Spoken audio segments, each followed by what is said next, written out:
I'm Kara Swisher. I'm Monica Lewinsky. And you're watching Pivot on Salesforce Plus. Now we're going to get to a listener question.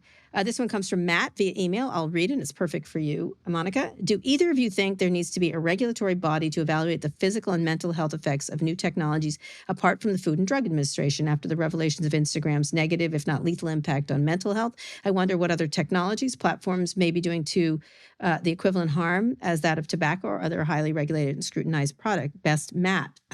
Monica, you did a whole documentary. What do you think about that? I agree a bajillion % with Matt. So I think that we are behind in having some sort of governmental body that is examining these things, both not only being aware of what's happening and what I think what's being developed and how that's coming out and how things are changing or being used in different ways too, but also how to communicate best practice. You know, I did an interview with Mark Benioff, and he talked about them like cigarette companies. That's how many years ago, which I thought was interesting. I would say that not sure if I want a government administration to do this, but there are bills in Congress of algorithmic transparency and what's happening and the product choices they make.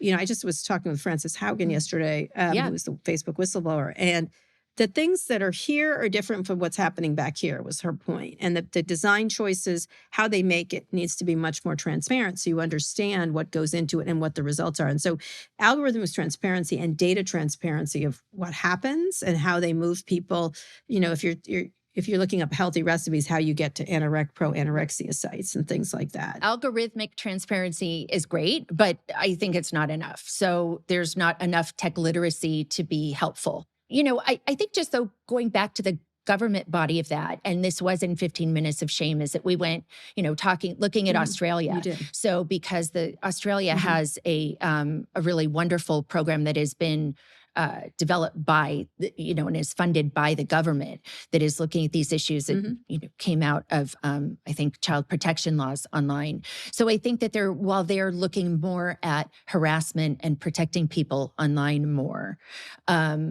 I do think that they're maybe not our government, but there can be ways government gets involved. So you're right. In Australia, you can pass laws and bills that show you have to show this, you have to let academics in to study it, and then make recommendation. And you're right, best practices of how you deal with it. Where the government's advocate, just like government does it all the time with lots of things. They make suggestions on how we behave, and nobody's offended. Well, by I think it, one of the stumbling blocks is that we're not a very preventative society, and so I think that the whole thing of focusing on mental health really is about being more preventative of what happens. We all know magazines and movies impacted how women, for example, feel about themselves. You know, the messages coming through. There was a great movie about gay people, of how they're portrayed in the media and places.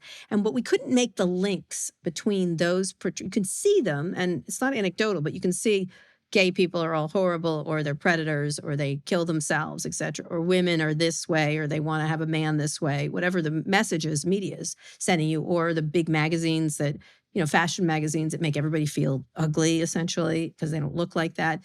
We understand that on a very visceral level. Now we can prove it, like with online, right? Now we can. So now why wouldn't you? Why wouldn't you want to see that data and how it affects people? But, I think they don't want people to see it.